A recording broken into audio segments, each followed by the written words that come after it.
Good evening, gearheads. Are you suffering from moderate to severe motor racing withdrawal? The good news is studies show 80% of these No. cases are not severe, and we have No. just what the doctor orders. Good evening, and welcome to your Sunday night with Speed City. We have lots of fun motor racing to talk about. We've got the latest in Formula One news and IndyCar news. We got some IndyCar we're going to talk about, and we're going to talk all about the young drivers that fill that pipeline to Formula One and IndyCar. This is Jon Massengale sitting with Bob Varsha and Jonathan Green virtually.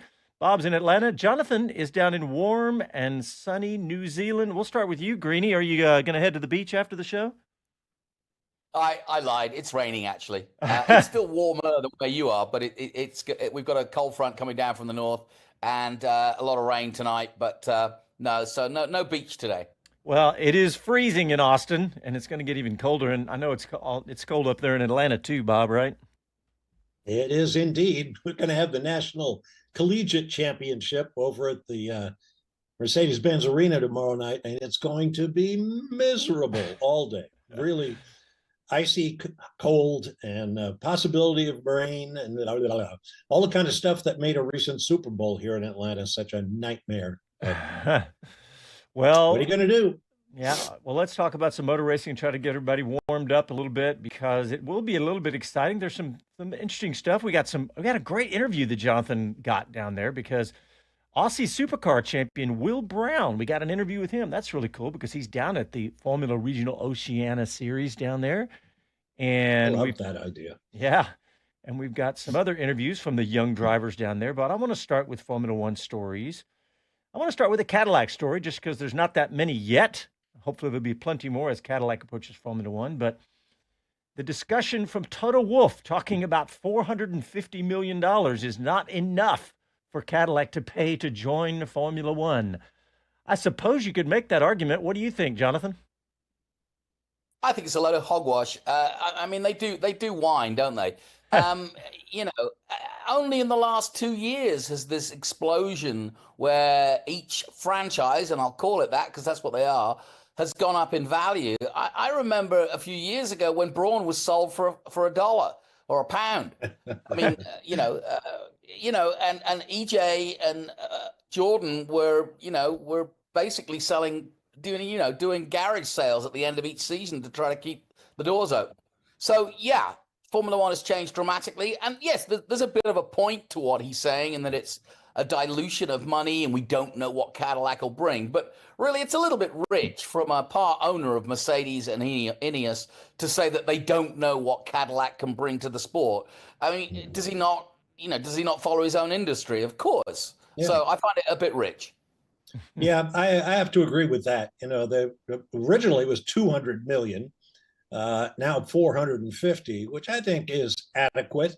I mean, if they're worried about this influx of people, as Martin Brundle stated publicly, just trying to cash in on Formula One's popularity. Well, Jonathan just explained why that popularity just exploded recently, which makes it a windfall basically to the series. And we know that Mercedes is amply subsidized. So come on. And by the way, in that article that you put in the show doc, John, Toto admits that they all signed an agreement as to what that 200 million was worth. Yeah, and exactly. Now it's upped. So you don't sign the agreement if you don't agree with it. Right. That's why it's called an agreement. Yeah. But the point is that they have a procedure in place. I may be getting a little far out over my skis on this, but there's not going to be an influx of people. There may be wanting to be Formula One teams, but they're not going to be able to be Formula One teams because FIA and FOM, and they're going to cast them aside.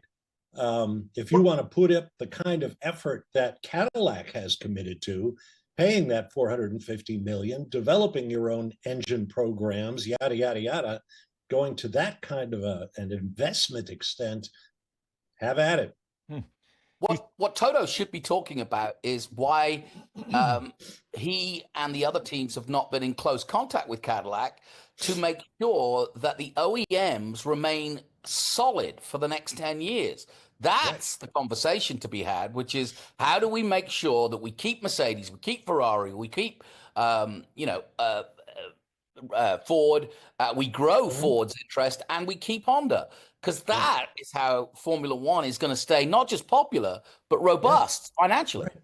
Yeah. And we know Toyota is lurking. We talked about that last week, Yep. about a comeback. Yeah, I mean, these are the salad days. Don't start slapping the OEMs in the face because they want to get in. You want them to be in. Correct.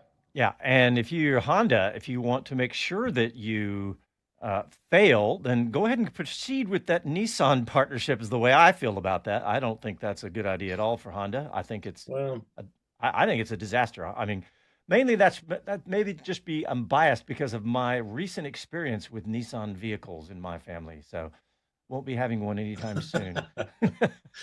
Hey, speaking of Toyota, well, Jonathan, I was reading it's when you were talking about Will Brown. You know, we got an interview with him in supercars. Toyota's coming to supercars next year. Do you see that? Yeah, that is a huge move. I enjoy when I'm down here to see the dynamics of how, we call our gap between Britain and America the pond. Well, here it's called the ditch between Australia and New Zealand. Never the twain shall meet, and they shall be ever competitive. But we are bridging the ditch in motorsport, because it's getting ever closer. And that Toyota move is actually really good for both Australia and New Zealand, and of course Japan. And again, another OEM, when the fact that Holden effectively are sort of dying out, the blue versus red, that was the tradition of supercars, is now going to get a kind of shot in the arm, really. So it's really good news. And on that subject, the guy promoting the Toyota Gazoo Racing series here owns 3 of the tracks of the 5 we go to, and Queensland in Australia. Tony Quinn is his name. So we're seeing a lot more cross-pollination, and Bob knows this. Australia has struggled. It's had supercars, but that's about it. But now, when you look at what's on the undercard for Formula One, there's Formula 3, there's Formula 2 going this year. So, motorsport in Australia is growing, and Toyota coming into supercars is huge. Yeah, yeah, Australia made life hard for racers for many, many years by putting huge tariffs on any kind of imported go fast parts, speed equipment, so on. I once went with my old colleague David Hobbs to Vern Chupan's ranch. Chupan was working on what would eventually become his interpretation of a Porsche 962 for the street. And we walked through his shops, and there were these big boxes, and they were labeled agricultural parts. Inside was a disassembled Porsche 962. So, wow, the whole car? The game is sometimes played. Yeah, that's great. You can water your plants with a Porsche. Hey, Lamborghini used to make tractors, so there you go. They did. So does Porsche. Yeah, Porsche's that's a big true. tractor manufacturer. And hold that thought, because I think in the not too distant future, we're going to see a tractor racing series. We used to have those out in Bastrop. Because all companies you would never have thought of are out there, Porsche. Bob, we could commentate on that. Oh, absolutely. I actually did. They had a tractor race at the Vintage Weekend out at Laguna Seca in August, which you did last year.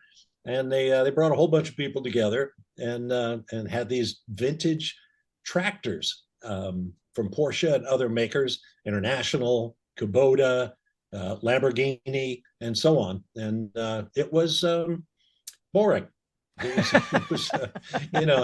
It was the tortoise versus the turtle. You mean they didn't do like the no hairs out there? The little riding mower ones where they make them have like 150 horsepower, where they're actually not boring and incredibly dangerous. Oh no! That's hilarious. No, these were full size, old McDonald farm tractors. Lots of diesel smoke. The funniest part was watching the Justin Bells and John Oateses of the world, those celebrity drivers and so forth, try a Le Mans start. You got to climb that tractor, get it fired up, and then off you go. Oh, that's great. That is funny. All right, well, there's another story I want to get to before in this first segment here. This is the South African government is inviting potential promoters for a Formula One race in this country, in South Africa. So this is really interesting to me because they have they put out the RFP, and I put that in the show doc, guys. You can actually look at the actual document, the request for expression of interest. They call it an RFEIO of hosting a Formula One race in South Africa. So I thought there was No, that's Old McDonald EIO. That's right. And his tractor. Need another vowel. And I just thought this was interesting. And there's a window in here. I think it's only like a fairly short window, like a 2-week window to get to your It's the end of the month, I think. Yeah. So that'll be interesting to see. They've been fighting that battle in South Africa for a long time. And as we all know, Lewis Hamilton has thrown his considerable weight behind the idea. The problem they were having was finance. The looking at the Kyalami circuit, which is the natural place for them to go, I suppose, needed a lot of work to bring it up to Formula One standards. $10 million was the number being bandied around, but they couldn't get it. And so they couldn't, they weren't taken seriously. Maybe this is a sign that they will be now. Yeah. We, when I was doing World Superbikes, went to Kyalami, and obviously we don't need the same specs for Superbikes as we do for Formula One. And they had to do quite a lot of upgrading for that as well, because parking and so on, like you say, the problem they've had is that basically Kyalami needs more than a facelift. It needs modern gravel traps. It needs greater runoff. It needs greater transportation and hotel availability, hospitality opportunities. They've got infrastructure there, and Johannesburg is a big city, obviously, and that's part of the remit. But in my mind, it would be great. But I don't think South Africa. I mean, you want it on the African continent. I think it would be time for, just like Austin did, which is plunk down in a place that's not had one and build, like Vietnam did and like Turkey did. So I've got nothing against Kyalami, but I still think it's a sort of grade 2 circuit. And unless they completely revamp it, which doesn't seem to make sense, good luck to them. I agree with on that continent, but when I hear more than a facelift for a Formula One track, I'm thinking 8 or 9 figures. I don't. That's not like, hey, we're going to throw a few million at this thing and get it fixed up. This could be $50, $100 million. Who knows? But all right, guys, let's get a quick break in, and when we come back, we're going to talk IndyCar, because there's been some activity in IndyCar. So we'll talk about that after the break.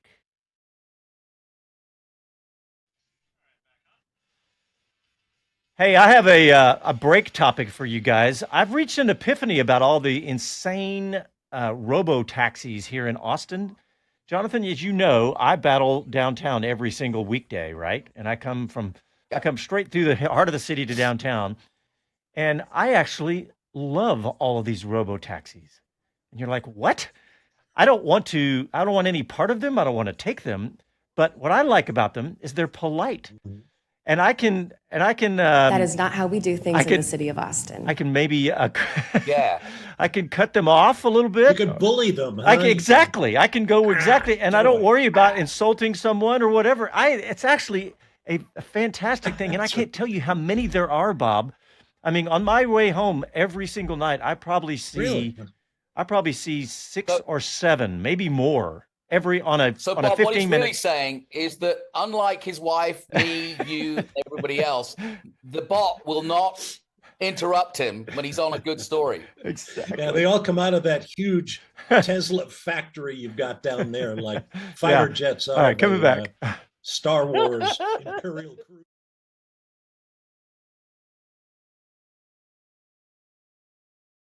Hi, this is Karun Chandok, and you're listening to Speed City.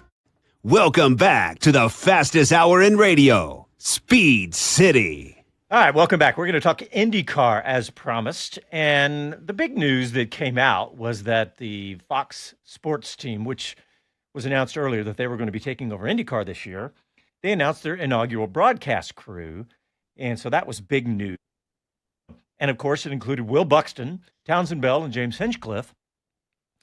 And I started looking at it and looking into the story. And first of all, I thought, this would be good to talk about, because Will Buxton, as all of us know, and especially you, Bob Varsha, has been in Formula One for 20 years. I think he did some IndyCar back in the day, but that's a big deal for him and a big deal for the sport, I think. I don't really have an opinion whether I think it's a great idea or a bad idea. I just think it's big news. What do you think, Bob?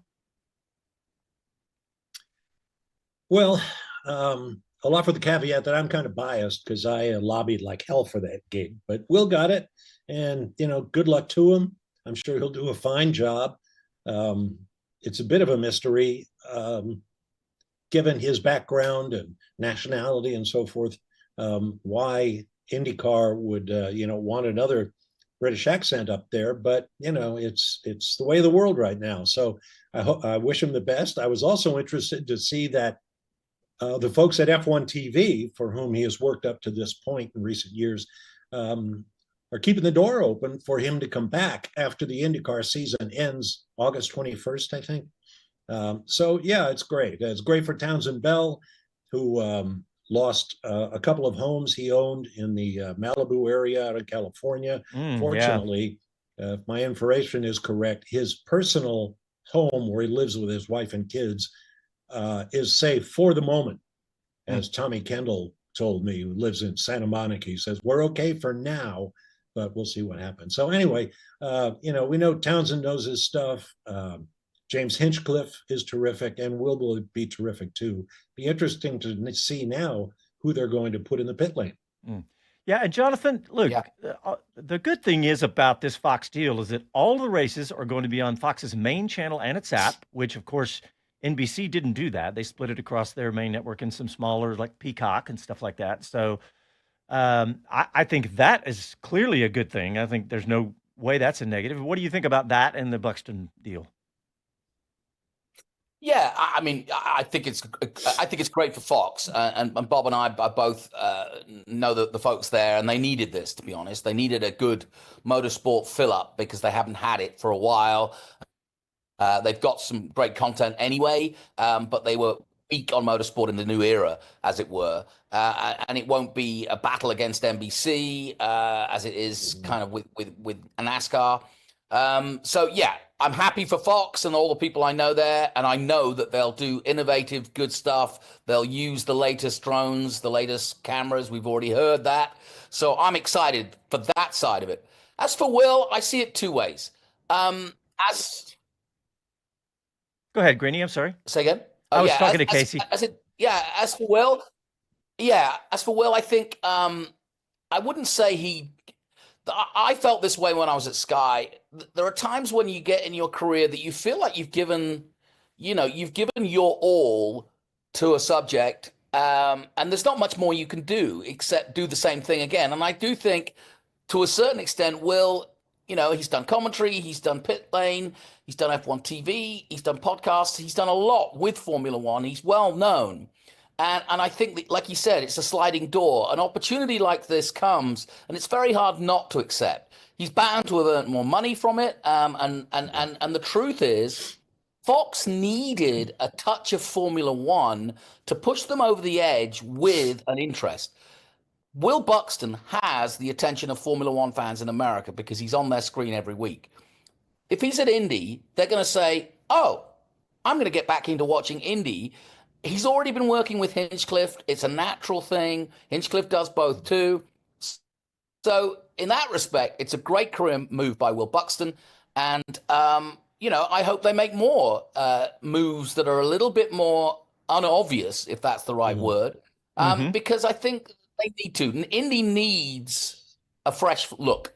Right. And a lot of energy behind them, which, as John pointed out, they weren't getting with NBC, but they will with Fox as things currently stand. Yeah, it's good. Fox got hurt.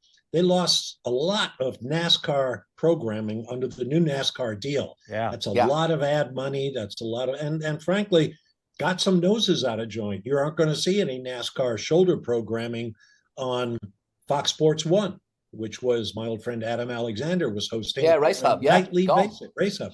Gone, okay, if that's the way you feel. So Fox went after and got IndyCar, and that's great.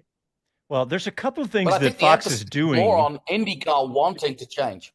There's a couple things that Fox Sports is doing that I want to highlight here. In fact, I want to start with this TV commercial that they played during some of the NFL playoff games, and it features Tom Brady and Joseph Newgarden. Let's hear that.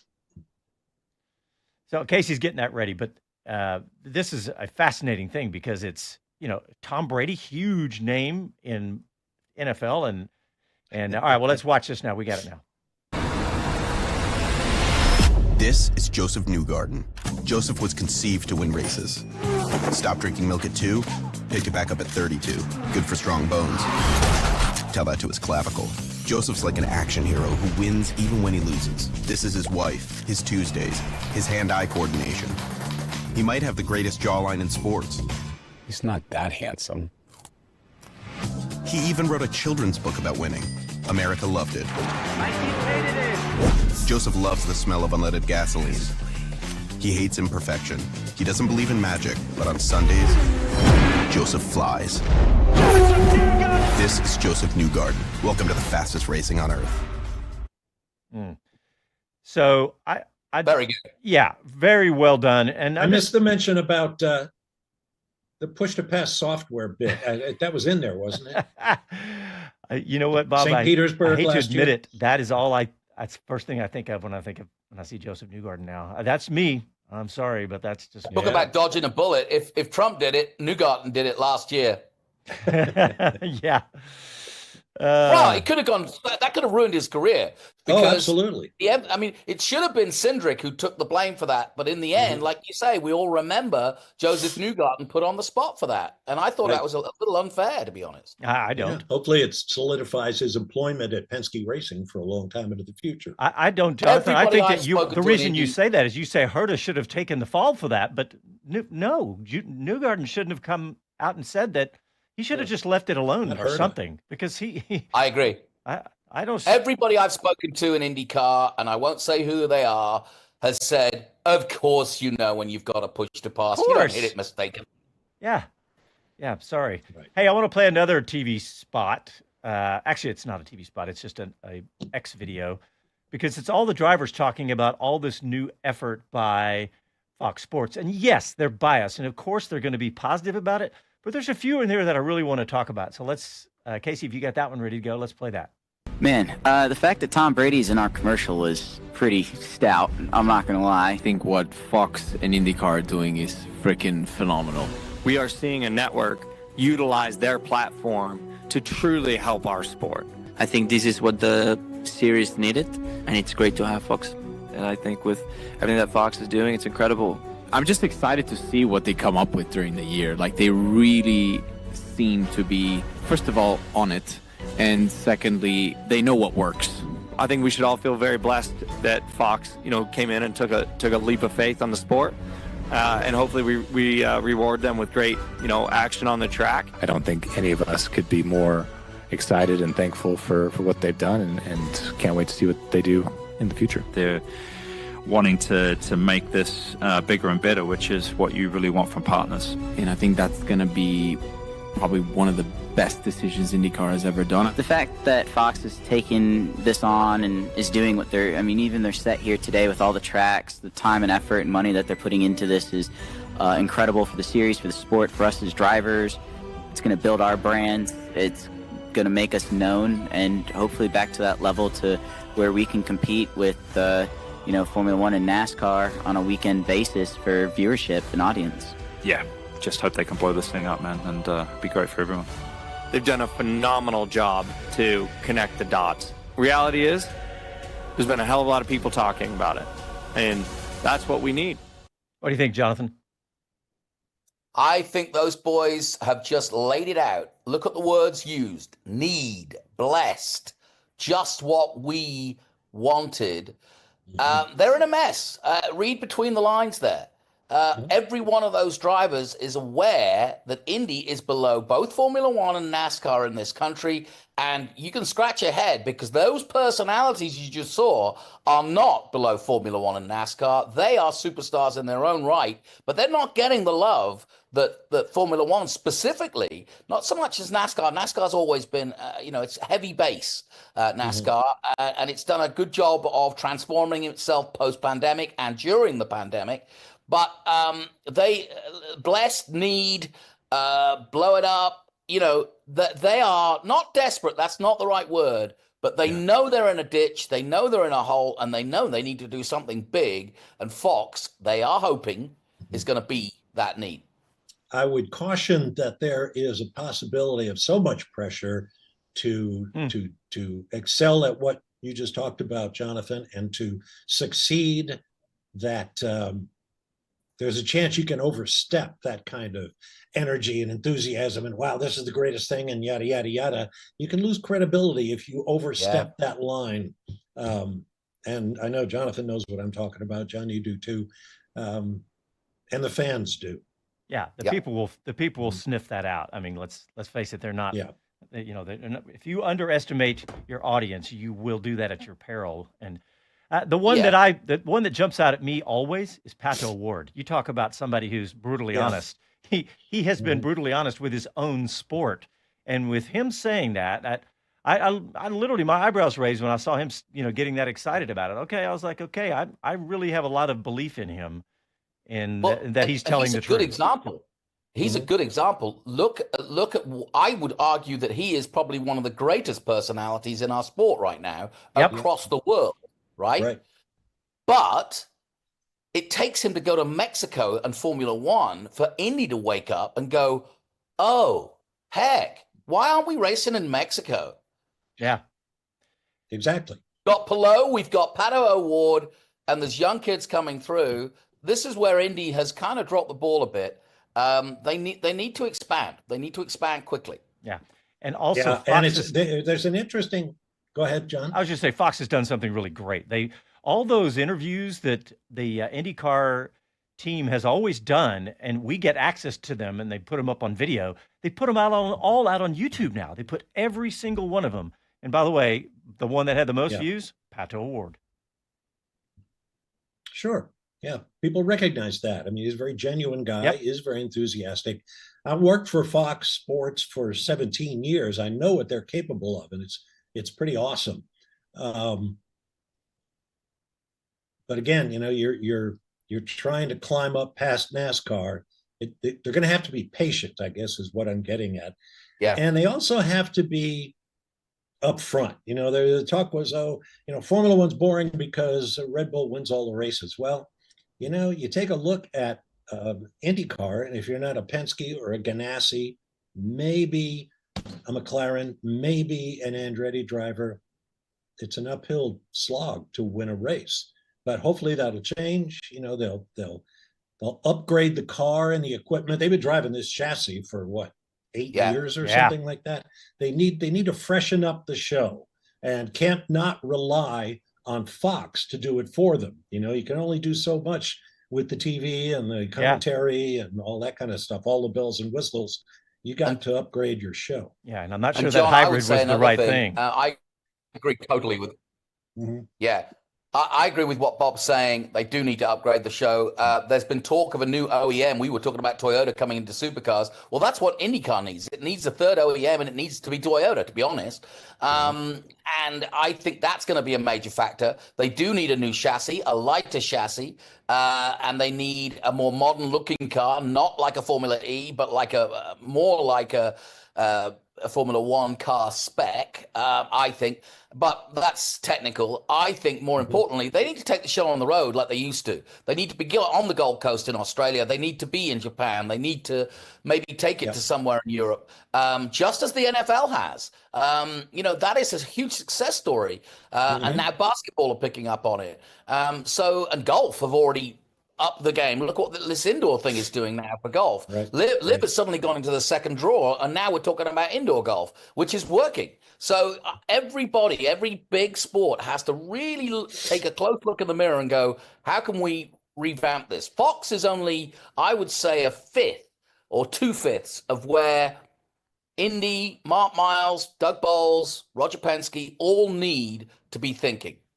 Yeah, I like it. Indoor golf, huh? I like that with the big dinosaurs and the windmill and all that. I like that. It's good. All right, we're going to take a break. The clown mount. We're going to take a break, but when we come back, we're going to talk about the young drivers in the pipeline to Formula One and IndyCar from the Formula Regional Oceania. Back after these messages.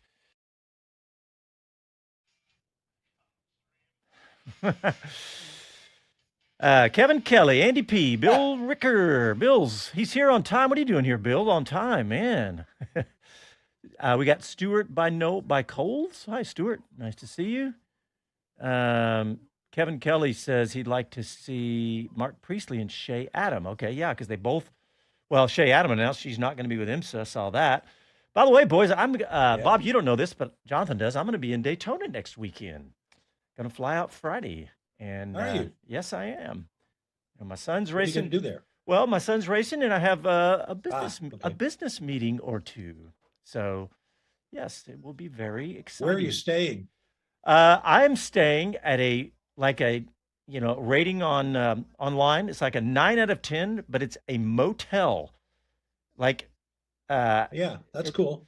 Yeah. And it's a little bitty joint. There's good places just down off the beach. Yep. So we'll see. I think it's called the Hawaii or something weird like that. All right, coming back. Hawaiian Inn. That's it. Long story behind that place.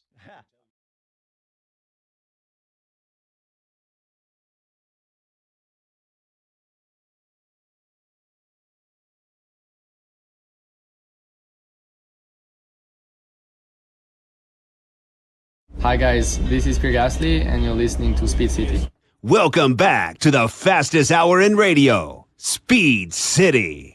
One of the best places to watch for the next Formula One, IndyCar, whatever race driver is, of course, the Castrol Toyota Formula Regional Oceania Championship down in New Zealand. And Jonathan Green has been going down there for many years and is the voice of that series. I heard them call you that, Greenie, and I smiled when I heard him say that. And, mayhem! Well, that was in Macau, but it still counts. But yeah.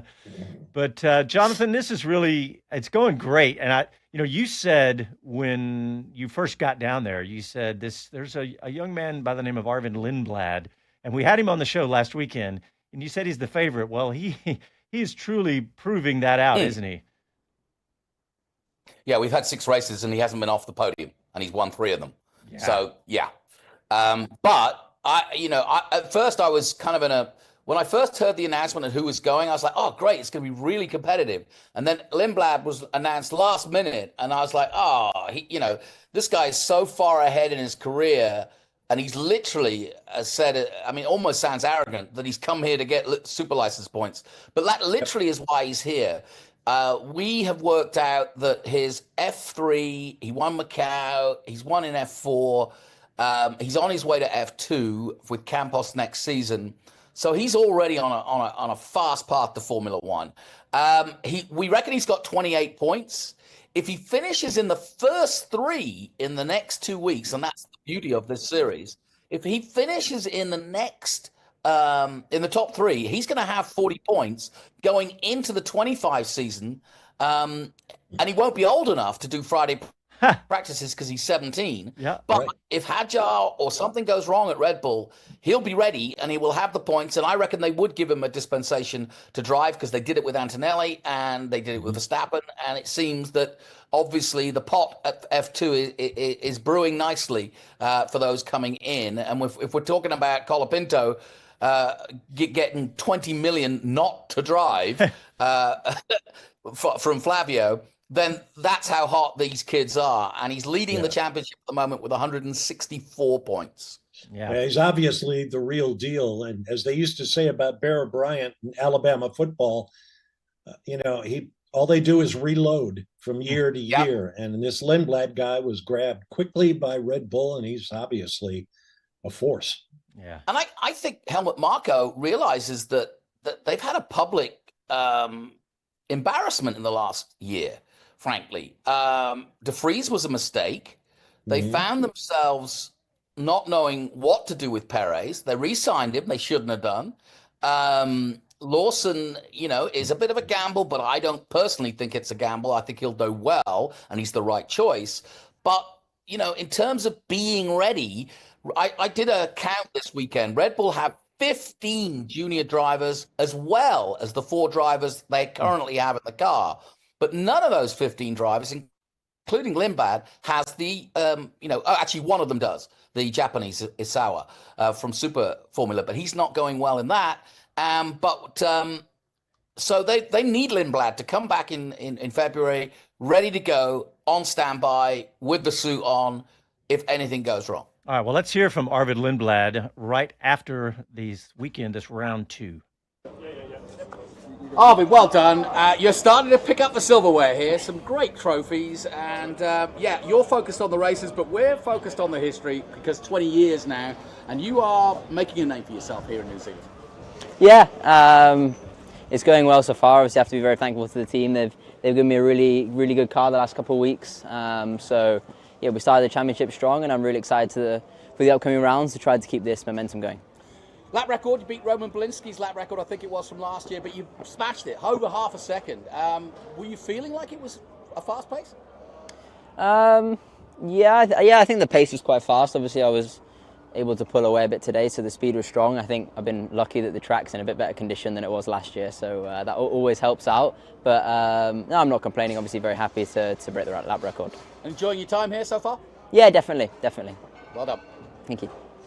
All right, well, now we're going to move on to some Americans that are down there, Jonathan, because... Measured is the word I would use for that young man. Well, yeah. Is anybody else hearing echoes of one Max Verstappen in the way this guy answers questions? Bob, you said, I was thinking that when the first time I saw him, I was like, in fact, I wrote in my notes, confidence is not a problem for this young man, but...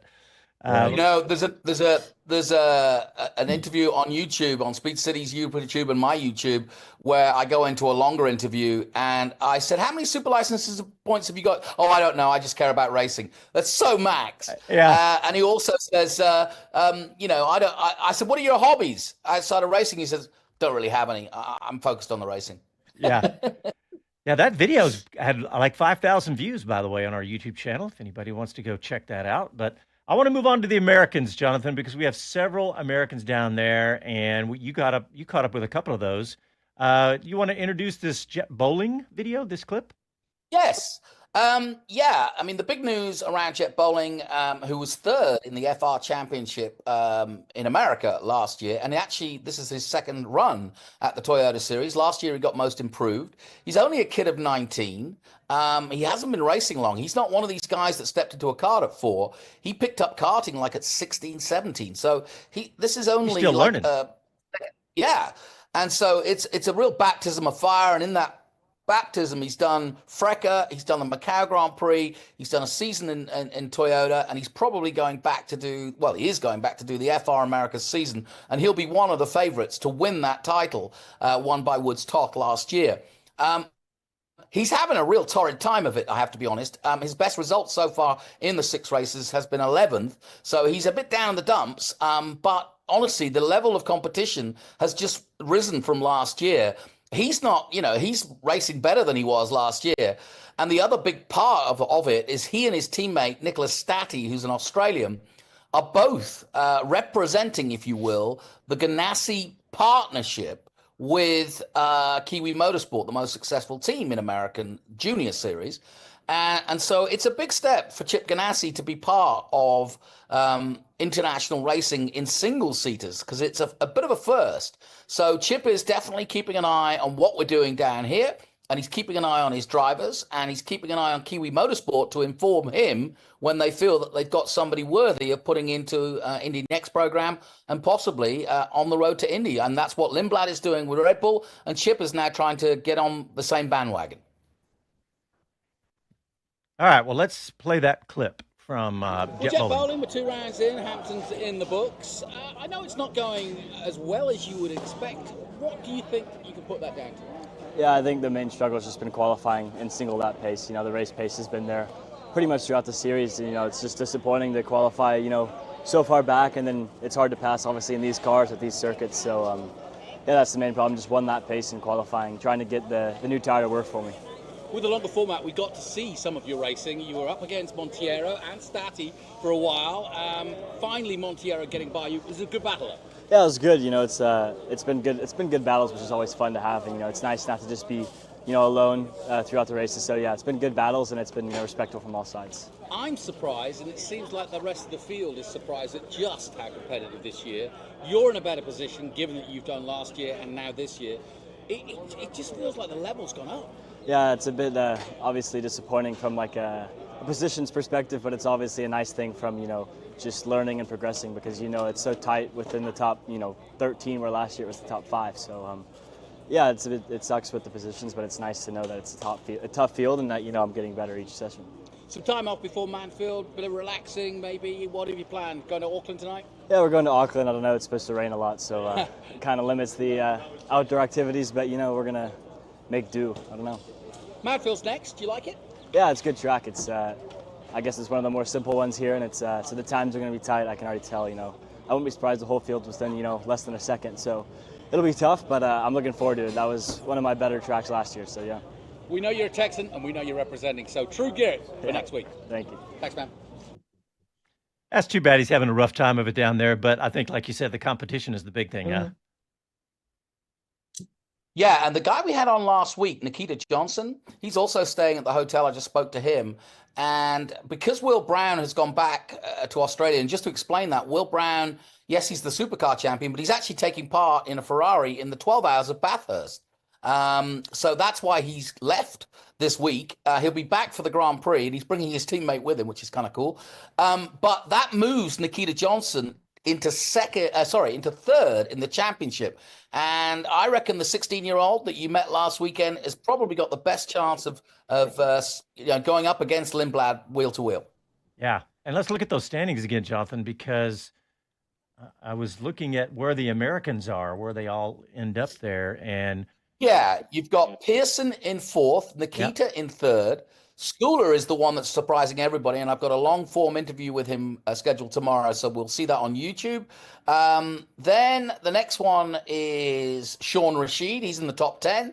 And then it's Jet Bowling in 13th. And then Barrett Wolf from Las Vegas is 16th, but he's never driven one of these cars before and has in fact, he started off in track days. So he's done very little single-seater racing. So, like Jet was saying, it's a big learning curve.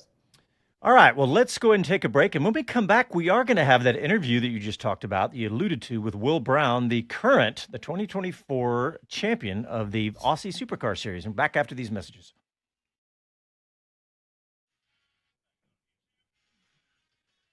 All right, let's see what the YouTubers are doing. Andy P. wants to know, Bob, what's the story? He says, I'd love to hear the Hawaii motel story. Oh. Is it safe for... Okay, well, I'll give you the... It is typical Florida, beachy, spring breaky. Yeah. Funky, if you know what I mean.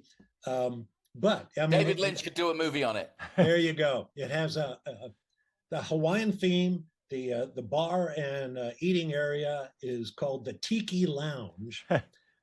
First time I went to Daytona, 1983, for the 24 hours. Ken Squire and Fred Reinstein had put us all on the Hawaiian Inn. Ken was doing his radio show, which he used to do every year during Speed Weeks.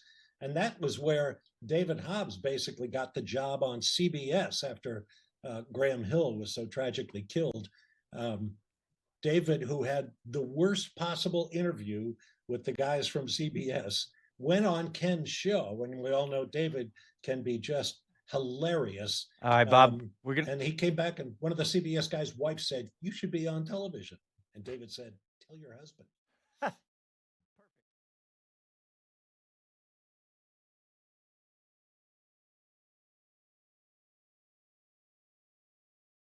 Hello to everyone. This is Gunther Steiner. This is Speed City.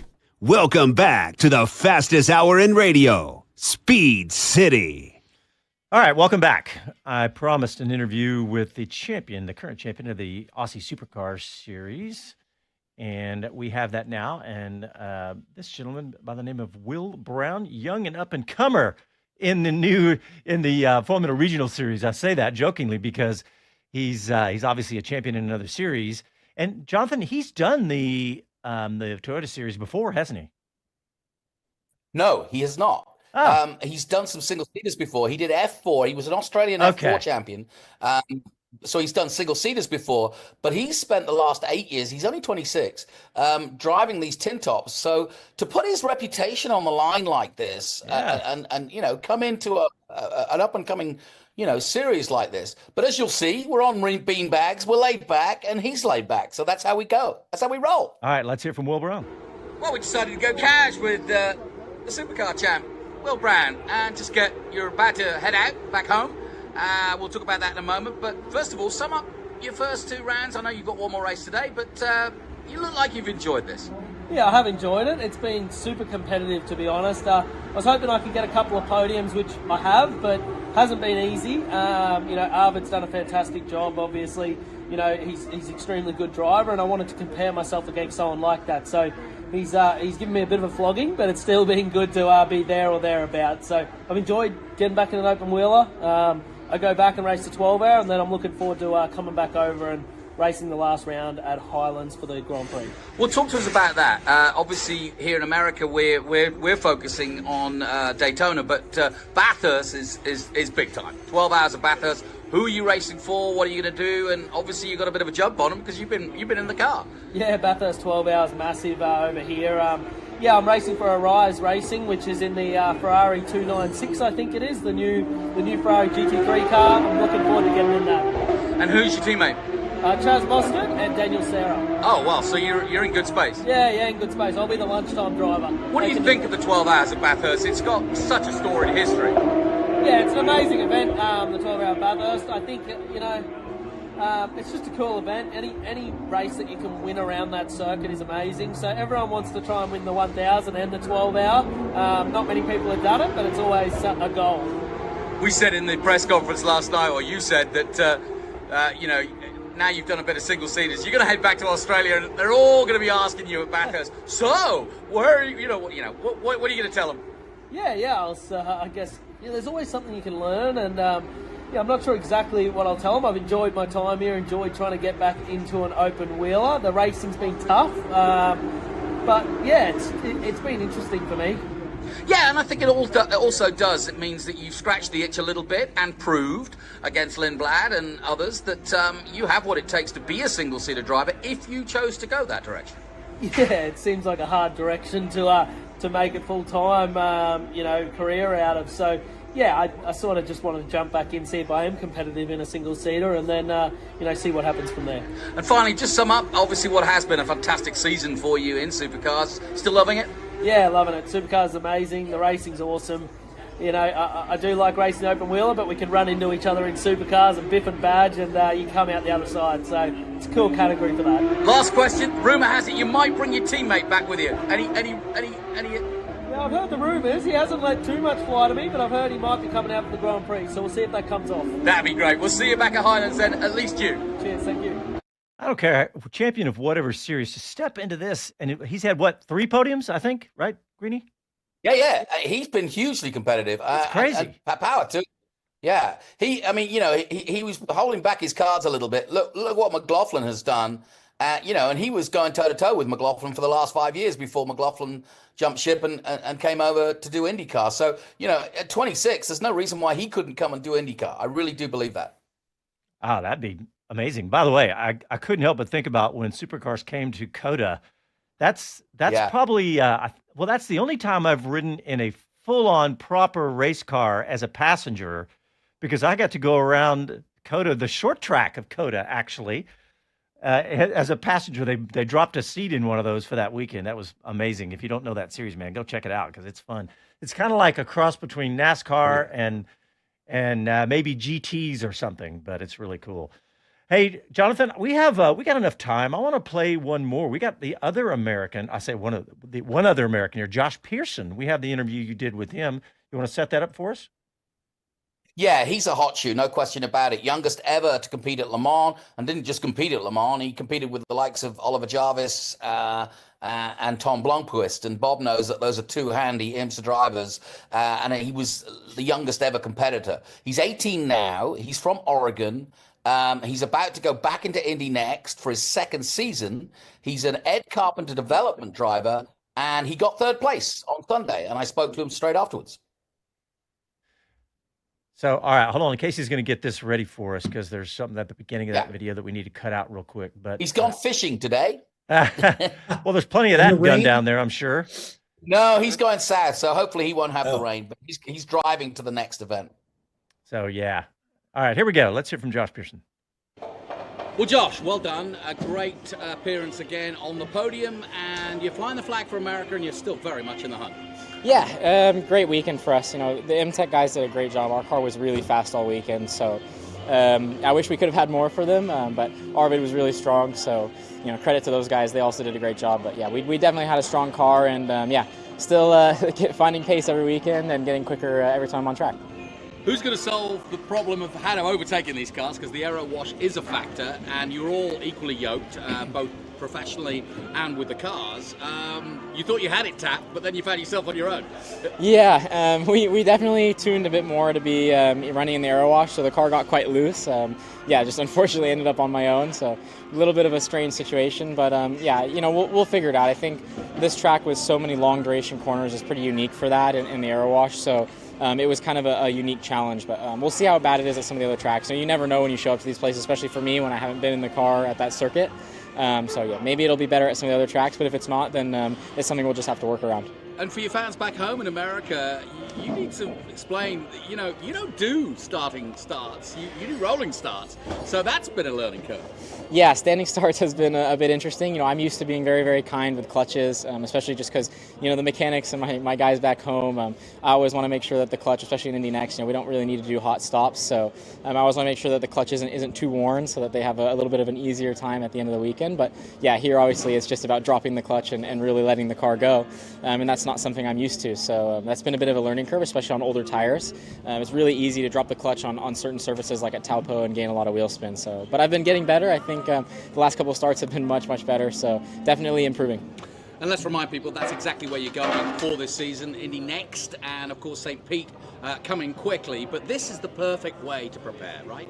Absolutely. You know, I think I know that a lot of drivers in Indy Next last year did this series and have done the series in the past. And it really started at St. Pete last year. I asked some of the guys, I asked Abel and Foster, and said, you know, hey, is this something you'd recommend? And they were all very, very applauded and appealing towards CT Frock and explained how nice the series is to drive and to be a part of. So yeah, they kind of opened the door for me and told me it would be a great option, and Callum Hedge was one of those as well. So lots of really nice guys, and I think America has a very similar paddock vibe to here with lots of friendly people that are always willing to help. And yeah, they just, you know, they told me that they'd recommend coming here, and I definitely think that the experience so far has been amazing. Great people, you know, and great tracks, a great car to learn in. So for sure I'm improving in a Formula car, and I'm really excited to get started in the States. Manfield's next. How will you prepare? I always do some sim work back home. I did all my sim work already because I won't go back home now. But yeah, I always do some sim work back home and then put together a report for my engineer and just kind of show him, you know, what I did and how I took each corner. We always overlap some data as well. So, you know, we'll take a look at that and watch obviously all the onboards from last year that the team will provide for us and go from there. Well, you've done the hard work this weekend. Time for some fishing? Yeah, I am going fishing, so excited to get back out there. You know, I went fishing in Taupo, and I'm not very good with a fly rod, but I'm getting better. So yeah, I'm excited to go back out and see if I can catch some more fish. Well, you got a good catch of points this weekend. Well done. Thank you very much. Well done, Greeny. The catch. Hey, Bob Varsha, you put in the show doc, and I didn't get to it, but this has been a rumor jumping around out there about Verstappen turning down $1 billion offer from Aston Martin. £1 billion offer. Oh, so like 1 point, yeah. What's that, Jonathan? Like $1.5 billion or something? Maybe 1.3, something like that. Yeah. Yeah, they're trying to line up sponsors, according to this article, to have that financial cushion or inducement, shall we say. Plus, you've got sole use of the Honda engines. Plus, you've got Adrian Newey doing your race car. Plus, you've got Lawrence Stroll with the deepest pockets around, who seems to be absolutely fine with the idea of just peeling off those $1 million bills to bring Aston Martin to where he wants it to be. So, yeah, not out of the question at all. And we know that Mercedes still covets Verstappen. I mean, who in the pit lane would not covet Max Verstappen?